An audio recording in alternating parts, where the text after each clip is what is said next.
आयुष्यात स्वामी आले, त्यांच्याशी एक छानसे नाते जुळले.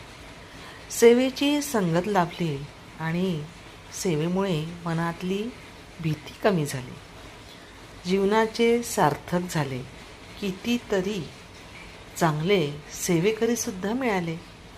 अध्यात्म काय असतं हे हळूहळू स्वामींमुळेच समजू लागले आणि मग मन स्वामीनामात हळूहळू रंगू लागले.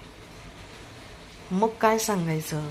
मग जीवनाचा प्रवास इतका आनंदाचा सुरू झाला म्हणून सांगू की सतत स्वामी आपल्या पाठीशी आहेत हे एकच ध्येय मनात उरलं. पुढे काय होईल याची चिंता अजिबात उरली नव्हती. आणि नाही, जगी जन्ममृत्यू असे खेळ ज्यांचा हे लक्षात आले. अशक्य ते शक्य करणारे कोण आहेत हे जाणवू लागलं. ह्या सर्वांच्या पाठीशी उभा कोण आहे हे प्रत्यक्षात दिसू लागलं. आता जीवनाचं एकच लक्ष स्वामी सेवेत राहणं, स्वामी सेवेत राहणं, स्वामी नामात राहणं आणि स्वामींच्या संगत राहणं, सोबत राहणं. तेव्हाच स्वामी आपल्यासोबत असणार.